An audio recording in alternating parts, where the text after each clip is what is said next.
Naturals presents The Political Voice, powered by Tanvi Boutique. தமிழ்நாட்டை இதுவரைக்கும் அதிமுக 31 ஆண்டுகாலம் ஆண்டு, திமுக இத்தோடு சேர்த்தா 25 ஆண்டு காலம், கால் நூற்றாண்டு காலம். இவங்க வர்றப்ப அவங்கள குறை சொல்றாங்க, அவங்க வர்றப்ப இவங்கள குறை சொல்றாங்க. எல்லா வாக்குறுதியும் கொடுப்பாங்க, ஆனால் அதிகாரத்துக்கு வந்த பிறகு வாக்குறுதியை நிறைவேற்ற மாட்டாங்க. அன்பிற்குரிய சொந்தங்களே, கார்த்தி சொல்லி பேசினார். அதிமுக திமுக ரெண்டு பேரும் ஒரே மாதிரியான இயக்கம். நான் அன்பு சகோதரர் கார்த்தியை கேட்கிறேன். நாம் தமிழர் கட்சியினுடைய நிர்வாகி ஒருவர் நடத்தி கொண்டிருக்கிற அடுமனையை பேக்கரியே ஈரோட்ல திமுகவினுடைய கவுன்சிலர் உள்ள வந்து அடிச்சு நொறுக்கி இருக்கிறாருங்கிற செய்தி வந்துச்சே. அதிமுக ஆட்சி காலத்தில் இப்படித்தான் உங்க நிறுவனங்கள் நொறுக்கப்பட்டு கொண்டிருந்ததா? 25 years of grooming excellence. Naturals, India's #1 hair and beauty salon. Tanvi Boutique, Queen of Handlooms. இப்போது சென்னை, காரைக்குடி மற்றும் மதுரையில். தமிழரின் பாரம்பரிய திருவிழாவை கொண்டாடுவோம் புத்தாடை பொங்கலோடு. The Chennai Silks. Let the celebrations begin. அமெரிக்காவின் முன்னாள் ஜனாதிபதி ஆபிரகாம் லிங்கன் மக்களாட்சி தத்துவத்தை வரையறை செய்கிறார். மக்களால் மக்களுக்காக, மக்களே ஆளுகிற ஆட்சி தான் மக்களாட்சிங்கிறார். அந்த மக்களாட்சியின் மகத்துவம் என்பது எந்தவித பின்புலம் இல்லாத சாமானிய மக்கள் அதிகாரத்துக்கு செல்ல முடியுங்கிற நிலைதான். ஆனால் அந்த நிலையை முற்றுமுழுதாக இன்றைக்கு தகர்த்து ரெண்டு பேரும் திராவிட கட்சிகளும் கட்சிங்கிற நிலையை கடந்து கம்பெனிகளாக மாறிவிட்டது. வரப்போகிற சட்டமன்ற பொதுத் தேர்தலில் 4 மணி போட்டி. இந்த 4 மணி போட்டியில் திமுகவும் அதிமுகவும் ஒரு சட்டமன்ற தொகுதிக்கு செலவு செய்ய போகிற தொகைங்கிறது மிக குறைந்தது 20 கோடி. அதுவே கோயம்புத்தூர், திருச்சி, சென்னை போன்ற பகுதினா 50 கோடியை தாண்டும். ஒரு சட்டமன்ற தொகுதிக்கு அதிகபட்சமாக செலவு பண்ணலாம் தேர்தல் ஆணையம் வச்சுருக்க தொகையே 40 லட்சம் தான். ஆனால் இவங்க மிக குறைந்தது 20 கோடி செலவு செய்ய போகிறாங்க. அப்போ அங்கே எளிய மக்களுக்கான வாய்ப்பு என்ன இருக்கும்? மக்களாட்சி எங்கே மலரும்? அப்போ இந்த அமைப்பு முறையே முற்றுமுழுதாக பிழையாக இருக்கிறது. அதை கடந்து வாக்கு காசு கொடுக்கப்பட்டது இன்றைக்கி சாதாரணமாக்கப்பட்டு கடைக்கோடி வரைக்கும் வாக்கு காசு தர்றாங்க. காசை கொடுத்து மக்களை விலை பேசுகிறாங்க. இடைத்தேர்தல்னா ஆட்டு மாட்டு மந்தை கூட்டம் போல் தலைக்கு விலை பேசி மக்களை அடைச்சி வைக்கிறாங்க. அப்போ ஜனநாயகத்தில் இந்த கேலி குத்து அரங்கேற்றப்படுவது இந்த ஜனநாயகத்தின் மீதான நம்பிக்கையை மக்கள்கிட்ட இழக்க செய்யுது. இதில் திமுக 5 ஆண்டு காலம், அதிமுக 5 ஆண்டு காலம், ஒட்டுமொத்தமாக பார்க்குறப்ப தமிழ்நாட்டை இதுவரைக்கும் அதிமுக 31 ஆண்டு காலம் ஆண்டிருக்கு. திமுக இத்தோடு சேர்த்தா 25 ஆண்டு காலம், கால் நூற்றாண்டு காலம். இவங்க வர்றப்ப அவங்கள குறை சொல்கிறாங்க, அவங்க வர்றப்ப இவங்கள குறை சொல்கிறாங்க. ரெண்டு பேரும் கட்சி வாக்கு தருது. நாங்கள் வந்தோம்னா பாலாறும் தேனாரும் கரைபுரண்டு ஓடும். நாட்டில் வறுமையை ஒழிப்போம், ஏழ்மையை ஒழிப்போம், பசி பஞ்சத்தை ஒழிப்போம், வேலையில்லா திண்டாட்டத்தை ஒழிப்போம். அதே போல் நாங்கள் மதுரையை மலேசியாவாக்குவோம், சாத்தூரை சிங்கப்பூர் ஆக்குவோம். எல்லா வாக்குறுதியும் கொடுப்பாங்க. ஆனால் அதிகாரத்துக்கு வந்த பிறகு வாக்குறுதியை நிறைவேற்ற மாட்டாங்க. நாம் ஒரு கடைக்கு போகிறோம்னா கடைக்கு போகிறப்ப பொருளை வாங்குகிறோம். என்ன சொல்கிறாரு கடைக்காரரு? இதுக்கு வாரண்ட்டி உண்டு, கேரண்டி உண்டு அப்படிங்கிறாரு. ஒருவேளை அந்த பொருள் தரமாக இல்லைன்னா நுகர்வோர் நீதிமன்றம் போய் முறையிட முடியும். பொருள் தரமில்லாத பொருளை கொடுத்து ஏமாற்றிட்டாருன்னு சொல்லிட்டு அந்த நீதிமன்றம் இழப்பீட்டையும் மாற்று பொருளையும் கொடுக்கும் நமக்கு. ஒரு பொருள் தரமாக இல்லைன்னா நீதிமன்றத்துக்கு போய் முறையிட முடியும். ஆனால் திமுகவோ அதிமுகவோ இந்த கட்சிகளோ தேர்தலை கொடுத்த வாக்குறுதியை நிறைவேற்றலைன்னா எந்த நீதிமன்றத்தையும் படியும் ஏற முடியாது. அப்போ இந்த அமைப்பு முறையை சாதகமாக பயன்படுத்தி கொண்டு நாங்கள் வந்தோம்னா நீட் தேர்வு ரத்து பண்ணுவோம்னாங்க. நீட் தேர்வு ரத்து பண்ணுவதற்கான அதிகாரமே மாநில அரசோட வரம்பில் இல்லை. ஆனால் ரத்து பண்ணுவோம், சூத்திரம் தெரியும், ஃபார்முலா தெரியும்னு வாக்குறுதி கொடுத்து அதிகாரத்துக்கு வந்தது திமுக. அதே போல் நாங்கள் வந்தோம்னா விளிம்பு நிலை மக்களை உயர்த்துவோம்னாங்க. இன்றைக்கி நான் பேசி கொண்டிருக்கிற சமயத்தில் தூய்மை பணியாளர்கள் போராடி கொண்டிருக்காங்க. அந்த போராட்ட காலத்தில் ஒரு தூய்மை பணியாளர் இறந்து போயிருக்காரு. ஆசிரியர் பெருமக்கள் போராடுறாங்க, செவிலியர்கள் போராடுறாங்க. இந்த சமூகத்தை உருவாக்கக்கூடிய பெருந்தூண்களாக இருக்கக்கூடிய 3 பெரும் துறை சார்ந்தவங்களும் போராடுறாங்க. ஆனால் என்ன சொல்கிறாங்க? பார்போற்றும் ஆட்சி, நல்லாட்சி தர்றோம். என்ன நல்லாட்சி தர்றீங்க? ஒரு ஆட்சியை நல்லாட்சி யார் மதிப்பிடணும்? யார் வாக்கு செலுத்தி வரி செலுத்தி இந்த ஆட்சியை நிர்மாணிக்கிறாங்களோ அந்த மக்கள் சொல்லணும் ஆட்சி நல்லாட்சின்னு. பெருந்தலைவர் காமராசர் தன் ஆட்சியில் பொற்கால ஆட்சியை கொடுத்தார், அரும்பெரும் சாதனை செஞ்சார். அவர் விளம்பரம் செய்யலை, ஆனால் தலைமுறை கடந்து சந்ததி கடந்து மக்களால் கொண்டாடப்படுது. ஆனால் 2 பேரும் திராவிட கட்சி மக்கள் விரோத செயல்படுது. அதிமுக ஆட்சி காலத்தில் என்னெல்லாம் நடந்துச்சோ அது திமுக ஆட்சி காலத்தில் நடக்குது. அதிமுக ஆட்சி காலத்தில் கதிராமங்கலத்தில் நெடுவாசலில் அன்னைக்கு விவசாயிகள் போராடினாங்க, அடக்குமுறை. இன்னைக்கு திமுக ஆட்சி காலத்தில் பரந்தூரில் மேல்மாவில் விவசாயிகள் போராடுறாங்க. இங்கே அடக்குமுறை. அன்னைக்கு தனியார் மையம் தூய்மை பணியாளர் திமுக அழித்தது, இன்னைக்கு தனியார் மையம் திமுக கொண்டு வருது. என்ன மாறுபாடு இருக்கு? மறுபடி இந்த கட்சிகளுக்கு அதிகாரத்தை வந்து என்ன செய்ய போகிறோம் கேட்டால் பாஜக ஒரு வாஷிங் மிஷின் வச்சுருக்கு. வாஷிங் மிஷினில் போட்டு அஜித் பவாரை வெளுத்து அவரை மனித புனிதராக மாற்றிடுவாங்கிறாங்க. அந்த வாதம் அந்த கூற்று சரியானதை நான் ஏற்றுக்கிறேன், மாற்று கருத்து இல்லை. செந்தில் பாலாஜி எந்த வாஷிங் மிஷினில் போட்டு வெளுத்து அவர் அப்படி கட்டலாம் மாற்றினாங்க? 2016 சட்டமன்ற பொதுத் தேர்தலின் போது 2 தொகுதியில் தேர்தல் தள்ளி வைக்கப்படுது. ஒன்று அரவக்குறிச்சி, ஒன்று தஞ்சாவூர். அரவக்குறிச்சி தேர்தல் தள்ளி வைக்கப்பட்ட காரணம் அதிமுகவோட வேட்பாளர். அன்றைக்கி அதிமுக வேட்பாளராக இருந்தவர் இதே செந்தில் பாலாஜி. செந்தில் பாலாஜி காசு கொடுத்தான்னு குற்றச்சாட்டியது இன்றைக்கு கூடிய திமுக. அன்றைக்கி அன்புநாதங்கிற ஒருத்தர் வீட்டில் பண மதிப்பில் செய்யப்பட்ட கொஞ்ச காலத்திலே கட்டுக்கட்டாக பணம் எடுக்கப்பட்ட என்ன சொன்னாங்க பார்த்தீங்களா, பினாமி வச்சிருக்காருன்னாங்க. அந்த செந்தில் பாலாஜி இன்னைக்கு திமுகவில் முதன்மை தலைகர்த்தா. கேட்டால் இதெல்லாம் பேசாதீங்க, பாஜக வந்துடும், பாஜக பூந்துடும். இந்த பாஜக பூச்சாண்டி எவ்வளோ காலத்து கட்டுவீங்க? தமிழ்நாட்டில் எந்த காலத்தையும் பாஜக வெல்ல போகிறதில்லை, வளர போகிறதில்லை, எழ போகிறதில்லை. அது சத்தியம். உங்கள் விருப்பத்தை நிறைவேற்றுவதற்கு நான் மேடைக்கு வரவில்லை. நான் எங்கள் தெளிவாக சொல்கிறேன். உண்மையில் பிரச்சனை என்ன? 2026 யாருக்கானதாக விடிய வேண்டும் என அன்பிற்குரிய சொந்தங்களே கார்த்தி சொல்லி பேசினார். அதிமுக திமுக 2 பேரும் ஒரே மாதிரியான இயக்கம். நான் அன்பு சகோதரர் கார்த்தியை கேட்கிறேன். நாம் தமிழர் கட்சியினுடைய நிர்வாகி ஒருவர் நடத்தி கொண்டிருக்கிற அடுமனையை பேக்கரியே ஈரோட்டில் திமுகவினுடைய கவுன்சிலர் உள்ள வந்து அடிச்சு நொறுக்கி இருக்கிறாருங்கிற செய்தி வந்துச்சே. அதிமுக ஆட்சி காலத்தில் இப்படித்தான் உங்க நிறுவனங்கள் நொறுக்கப்பட்டு கொண்டிருந்ததா? இதே இங்க சென்னையில் இப்ப 2 3 நாளைக்கு முன்னாடி சாதாரணமாக வாகனம் ஓட்டி கொண்டு வந்த ஒரு சாதாரண மனிதனுங்க, ஒரு குடிமகன், அவனிடம் தான் போய் நின்று ஓட்டு பிச்சை எடுக்க போகிறது அத்தனை கட்சிகளும். அந்த குடிமகன் ஒரு சாலை விபத்தை ஏற்படுத்தல. திமுகவினுடைய பொறுப்பாளர் உள்ளே இறங்கி வந்து அவர் பேசிய வார்த்தைகள் எல்லாம் காணொலியாக வெளியே வந்ததே. இந்த இவர்களுடைய கனவைத்தான் நிறைவேற்ற போகிறதா 2026? எவ்வளவு கேவலமான வார்த்தை பேச. அந்த பையன் சாதாரண பையன் எங்கேயோ வேலைக்கு போயிட்டு வர, அண்ணா நான் முட்டவே இல்லைங்கண்ணா, வண்டி கொண்டு வந்து நிறுத்திட்டேனுங்கண்ணா, நிறுத்தின பிறகு அவர் என்னை கெட்ட வார்த்தையில பேசுறாருங்கண்ணா, எடுத்துன்னு எங்க அம்மாவை பத்தி பேசுறாருங்கண்ணாங்கிற திமுக பொறுப்பாளர் நானும் அப்படி தாண்டா பேசுவேன்கிறார்.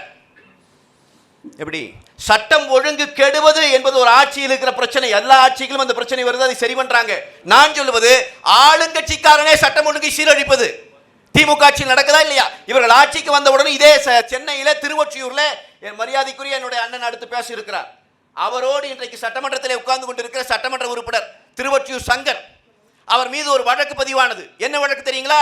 மாநகராட்சியினுடைய பொறியாளர் ஒருவரை மக்கள் முன்னால், அவர் என்ஜினியருங்க, கவர்மெண்ட் சர்வெண்ட், அவரை சட்டையை பிடிச்சி அரைஞ்சிட்டாரு, மக்கள் முன்னால் அடிச்சிட்டாருங்கிறது குற்றச்சாட்டை கொடுத்து வழக்கை பதிவு செய்தவன் யார் தெரியுமா? நாங்கள் இல்லை, மாநகராட்சி கமிஷனர். அவர் தான் வழக்கை பதிவு செய்தார். சங்கருக்கு இன்னைக்கு பதவி போயிடுச்சா? சங்கர் நீக்கப்பட்டு விட்டாரா? அப்பொழுதுக்கு அந்த பதவியில் இருந்து அவர்கள் எடுத்தார்கள், பிறகு சேர்த்துக் கொண்டார்கள். அந்த வழக்கு என்ன ஆனது? அராஜகத்தை தெருவிலே நின்று கட்டவிழ்த்து விடுவது யார்? தம்பி கார்த்தி அவர்கள் சொல்லுகிறாரே திமுக அதிமுக ஒரே மாதிரின்னு. அண்ணா திராவிட முன்னேற்ற கழகம் ஆட்சியிலே இருந்த போது நாம் தமிழர் கட்சி வாரத்திற்கு ஒரு கூட்டம் நடத்தியது. அதில் இருக்கிற பொறுப்பாளர்கள் அத்தனை பேரும் அவர்கள் தலைமையிலே பொதுக்கூட்டம் நடக்கும். திமுக ஆட்சி வந்த பிறகு அப்படி பொதுக்கூட்டம் நடத்த முடியுதா? அண்ணன் சீமான் அவர்களே, நான் வந்தால் கூட்டத்தை நடத்துங்கள், நீங்கள் தனியாக போகிற கூட்டத்துக்கு எச்சரிக்கையாக இருங்கள் என்று ஒரு குறிப்பிட்ட காலம் சொல்லியே வைத்திருந்தார் கட்சியில். ஏன்னா நாம் தமிழர் கட்சி மேடையிலேயே ஏறி அடிச்சது திமுக. செஞ்சாங்களா இல்லையா? இதே ஒரு பெண் காவல்துறை அதிகாரி, சப் இன்ஸ்பெக்டர், 23 வயது சேர்ந்த பெண் காவல்துறை அதிகாரி திமுகவின் பொதுக்கூட்டத்திலே கலந்து கொண்டவருக்கு பாலியல் ரீதியான துன்புறுத்தலை கொடுத்தது திமுகவை சேர்ந்த 2 குண்டர்கள். 2 நாள் வழக்கே போடல. அதன் பிறகு எதிர்க்கட்சி தலைவர் அறிவிப்பு கொடுத்து நாங்கள் போராடுவோம் என்று சொன்ன பிறகு வழக்கு போட்டாங்க. இன்னைக்கு அந்த வழக்கு வாபஸ் ஆயிடுச்சு. தெரியுமா உங்களுக்கு?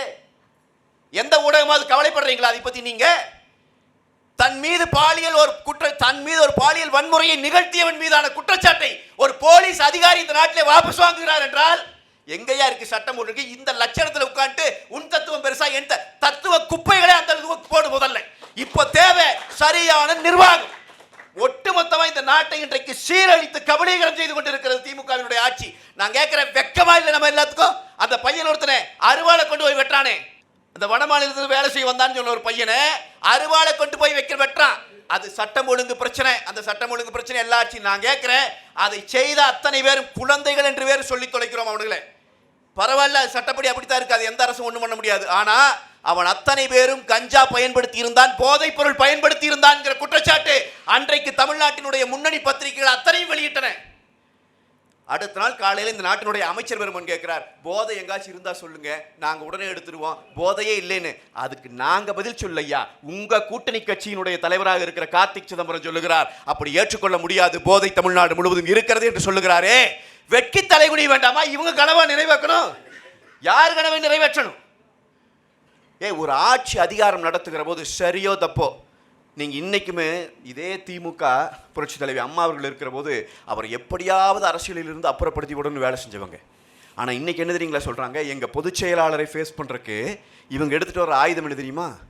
இதே அம்மா இருந்திருந்தால் நடந்திருக்குமா, இதே அம்மா இருந்திருந்தால் நடந்திருக்குமா? அவங்களுக்கே தெரியுது அவங்க சரியான ஆட்சி தான் பண்ணாங்கன்னு. ஆனால் பண்ணுன அன்னைக்கு இவங்க ஒத்துக்கல. இன்னைக்கு எங்களை எதிர்க்கிறதுக்காக அதே ஒரு வாதத்தை எடுத்துட்டு வர்றாங்க. நான் சொல்றேன், அம்மா இருந்த போதும் சரி, புரட்சி தமிழர் அண்ணன் எடப்பாடியார் இருந்த போதும் சரி, குற்றவாளிகள் என்று அடையாளம் காட்டப்படுகிறவர்கள் தண்டிக்கப்பட்டார்கள். அதுதான் வரலாறு. குற்றங்கள் நடந்தது, குற்றங்களுக்கு அரசின் பார்வைக்கு வருகிற போது தண்டிக்கப்பட்டார்கள். உரிய நிறுவனங்களிடம் கொடுத்து விசாரணைக்கு உட்படுத்தப்பட்ட அத்தனை பேரும் ஏற்றப்பட்டான் கூண்டில. இன்னைக்கு இத்தனை பேர்த்த நான் சொல்லிட்டு இருக்கிறேனால் இன்னும் பட்டியலிட முடியும். எத்தனை படுகொலைகள். நான் சொல்றேன், என்ன தத்துவம் வேணா வரட்டும், பாரதியாரும் பெரியாரையும் மோத விடுவோம். எங்கள் வன்னியரசனை வேறு பயங்கரமாக சொல்லிட்டு போனார். பாரதி அந்த காலத்தில் ஒன்றுபட்ட இந்துஸ்தான்னு சொல்லிட்டான். அதுதாங்க அன்னைக்கு புரட்சி. தேச விடுதலை என்று போராடி கொண்டிருந்த காலத்திலே பாரதி பேசியது தான் புரட்சி. தேச விடுதலை என்பது உறுதிப்படுத்தப்பட்ட பிறகு அங்கே பெரியார் சொன்னார்னா அவருடைய கருத்தில் இருக்கிற நல்ல செய்தி எடுத்துக்கிறோம், மற்ற விட்டு போகிற யாரும் பர்ஃபெக்டாக வழிகாட்டவங்க இல்லைங்க. நாம் வாழ்கிற காலத்தில் நமக்கான தலைவன் பர்ஃபெக்டாக இருக்காரான்னு பார்த்தோம்னா நம்ம போதுமானது. அந்த தலைவர்களிடமிருந்து நல்லவைகளை எடுத்துக்கொள்ளலாம். இப்போ பாரதியும் பெரியாரையும் மோத விடுவதோ, இப்போ அம்பேத்கரையும் சாவர்கரையும் மோத விடுவதோ நாளைக்கு சாக போகிற இன்னொரு இளைஞனை காப்பாற்றாது. சரியான நிர்வாகம் மட்டுமே காப்பாற்றும். இன்னைக்கு திமுக அரசு நிர்வாகம் படுபாதாளத்துக்கு போயிருக்குது. எதில் வளர்ச்சி இருக்குது? தமிழ்நாட்டில் எதில் வளர்ச்சி இருக்குது? நான் சொல்கிறேன், கார்த்திக் குறிப்பிட்டு சொன்னார், அதிமுக திமுக ஒன்று தான். இதே பல்லவி எப்போ பார்த்தாலும் நாங்களும் பல முறை இதுக்கு பதில் சொல்லிட்டோம். எங்களுடைய ஆட்சி காலம் தான் 10,000 கோடி விவசாயிகளுக்கு இழப்பீடு வாங்கி கொடுத்த ஆட்சி காலம். 21,000 கோடி விவசாய கடனை தள்ளுபடி செய்த ஆட்சி காலம். எங்களுடைய ஆட்சி காலம் தான் 33 கூட்டு குடிநீர் திட்டங்களை தமிழ்நாட்டிற்கு கொடுத்த ஆட்சி காலம். எங்களுடைய ஆட்சி காலம் தான் 2000 அம்மா மினி கிளினிக்குகளை தமிழ்நாட்டிலே கொண்டு வந்த ஆட்சி காலம். எங்களுடைய ஆட்சி காலம் தான் பாதுகாக்கப்பட்ட வேளாண் மண்டலம் என்று சொல்லி தஞ்சை டெல்டா மாவட்டத்தை காப்பாற்றிய ஆட்சி காலம். அதெல்லாம் எங்களுடைய ஆட்சி காலம். எங்களுடைய ஆட்சி காலம் தான் குடிமராமத்து பணிகள் செய்யப்பட்ட ஆட்சி காலம். எங்களுடைய ஆட்சி காலம் தான் 100 நாட்களுக்கும் மேலாக 100 அடி தாண்டி மேட்டூர் அணை நிரம்பிய சாதனை படைத்த ஆட்சி காலம் எங்கள் ஆட்சி காலம் தான். எங்கள் ஆட்சி காலம் தான் 11 மருத்துவக் கல்லூரி, அம்மா ஆட்சியோட சேர்த்து 17 மருத்துவக் கல்லூரிகளை கொண்டு வந்த ஆட்சி காலம். எங்கள் ஆட்சி காலம் தான் 68 கலை அறிவியல் கல்லூரிகளை கொண்டு வந்தது. எங்கள் ஆட்சி காலம் தான் 6 சட்டக்கல்லூரிகளை கொண்டு வந்தது. வேளாண் கல்லூரிகள் எங்கள் ஆட்சி காலம் தான். இத்தனையும் செய்தவர்கள் நாங்கள் தான். செய்து விட்டு சொல்லுகிறோம். எனக்கு முன்பாக பேசிய அண்ணன் கல்யாணசுந்தரம் அதிமுகவையும் திமுகவையும் ஒப்பிடக்கூடாது, ஒரே தட்டில் வைக்கக்கூடாது அப்படின்னாரு. அதிமுக ஆட்சி காலத்தில் அடக்குமுறை ஏவப்பட்டுச்சா அப்படின்னு கேட்டார். அண்ணன் மனதார்னு நினைக்கிறேன். அதிமுக ஆட்சி காலத்தில் பொய்யா குண்ட சட்டம் போடப்பட்டு 68 நாள் உள்ளே இருந்தேன் நான். அதே போல் 2018 காலகட்டத்தில் காவிரி மேலாண்மை வாரியம் அமைக்க சொல்லி போராடுறப்ப 6 மாத காலம் முடக்கல விதத்தில் தொடர்ச்சியாக வழக்கு போட்டு கட்சி மீது அவ்வளோ பெரிய அடக்குமுறையை பாய்ச்சி விட்டது அதிமுக ஆட்சி தான். இன்றைக்கி திமுக ஆட்சியில் அராஜகம் இருக்குன்னா 100 விழுக்காடு இருக்குது. நான் அந்த விமர்சனத்தில் மாறுபடலை. ஆனால் அதிமுக ஆட்சியில் இருந்துச்சு. கதிராமங்கலத்தில் அன்றைக்கி நிலத்தை தரமாட்டோம்னு பெண்கள் போராடிய போது ஒழுங்காக வீட்டுக்கு போறியா, விபச்சார வழக்கில் உள்ளே போடவா அப்படின்னு கேட்டது அன்றைக்கி அதிமுக அரசோட காவல்துறை. சென்னை வள்ளூர் கோட்டத்தில் சசிபெருமாள் போராட்டம் பண்ணப்போ, மதுவிலக்கு கோரி போராட்டம் பண்ணப்போ ஒழுங்காக போராட்டத்தை நிறுத்துறியா, எய்ட்ஸ் நோயாளியை விட்டு கடிக்க விடவா அப்படின்னு கேட்டதும் அதிமுக ஆட்சி தான். அதே போல் நெடுவாசல் போராட்டம் அடக்குமுறை. அதே போல் அதிமுக ஆட்சி காலத்தில் பொள்ளாச்சி பாலியவன் கொடுமை நடந்தபோது பாதிக்கப்பட்ட மக்கள் பக்கம் நிற்காமல் தொடக்க நிலையில் அந்த குற்றவாளிகளை காப்பாற்ற தான் அதிமுக அரசு முயற்சி பண்ணுச்சு. அதிமுகவோட நிர்வாகி அருளானந்தம் அவர் மேலே எல்லாரும் குற்றச்சாட்டு வச்சப்ப 2021 வழக்கு வெளில வந்தது 2019. ஆனால் சிபிஐயில் அருளானந்தத்தை கைது பண்ணது 2021. அந்த அருளானந்தத்தை கைது பண்ணுற வரைக்கும் அதிமுக கட்சியில் வச்சுருந்தாங்க. மக்கள் குற்றஞ்சாட்டி நீக்கலை. தொடக்க நிலையில் அன்னைக்கு காவல்துறை அதிகாரியாக இருந்த பாண்டியராஜன் பாதிக்கப்பட்ட பெண்ணின் பெயரை வெளிப்படையாக ஒரு பத்திரிகை சந்திப்பில் சொன்னார். அப்போ திமுக ஆட்சிக்கு கொடுமை நடக்குதுன்னா அது எல்லாத்துக்கும் முன்னாடி அதிமுக பண்ணிருச்சு. ரெண்டுக்கும் பெரிய மாறுபாடு இல்லை. தூத்துக்குடி துப்பாக்கி சூட்டில் 13 பேரை துடிக்க படுகொலை பண்ணாங்க. அண்ணன் கல்யாணசுரம் வந்து அண்ணனே உங்கள் அண்ணனே சொல்லிட்டாரு அப்படின்னு கூட வரலாம். நாம் தமிழர் கட்சி நிலைப்பாடு தொடர்புடையவங்க தண்டிக்கப்படணும் அப்படிங்கிறது தான். அதில் உண்மையிலேயே இவங்க சொல்கிறது போல் எடப்பாடி பழனிசாமிக்கு சம்பந்தம் இல்லைன்னு ஒரு வாதத்தை வச்சுக்கிட்டா ஏன் நீங்கள் ஆணையம் போடணும்? அப்போயே கொலை வழக்கு போட்டு சரிப்படுத்திக்கலாமே.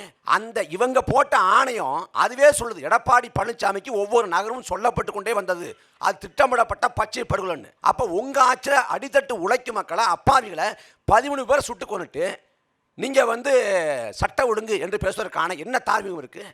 கொடநாட்டில் வந்து அடுத்தடுத்து கொலை, 5 பேர் கொலை செய்யப்படுறாங்க. அந்த கொடநாடு கொலை வழக்கில் 2017 நடக்குது. கொடநாடு கொலை 21 அதிமுக ஆட்சி முடியுது. 4 ஆண்டு காலத்தில் அந்த வழக்கில் எந்த முன்னகர்வு இருந்துச்சு? அப்போ என்ன தார்மீகம் இருக்குது? இன்னைக்கு கஞ்சா இருக்குது, அபின் இருக்குது, எல்லா போதைப் பொருள் இருக்குது. அதிமுக ஆட்சி இருந்துச்சு. அதிமுக நல்லாட்சியை கொடுத்துருந்தா திமுக வந்திருக்காது 21 தோக்கடிக்கப்பட்டிருக்குமே. அப்போ அதிமுகவுக்கும் திமுகவுக்கும் பெரிய மாறுபாடு இல்லை அப்படிங்கிறதான் என்னோட பார்வை. அதே போல் சாத்தான்குளம் படுகொலையில் உடற்கூறு ஆய்வு அறிக்கை வர்றதுக்கு முன்னாடியே ஐயா எடப்பாடி பழனிசாமி சொன்னாங்க அவர் வந்து உடல்நல குறைபாட்டில் இறந்து போனார்னு. இப்போ இங்கே வந்து சேப்பாக்கம் திருவடிக்கடையில் இங்கே விக்னேஷுங்கிற ஒரு தம்பி இறந்து போனார். அவரும் காவல்துறையால் அடித்து கொலை செய்யப்பட்டார். அங்கே உடற்கூறு ஆய்வு அறிக்கை வரதுக்கு முடிய சட்டமன்றத்தில் ஐயா ஸ்டாலின் போய் சொன்னார். 25 years of grooming excellence. Naturals, India's #1 hair and beauty salon. Tanvi boutique, queen of handlooms, இப்போது சென்னை, காரைக்குடி மற்றும் மதுரையில். தமிழரின் பாரம்பரிய திருவிழாவை கொண்டாடுவோம் புத்தாடை பொங்கலோடு. The Chennai Silks. Let the celebrations begin.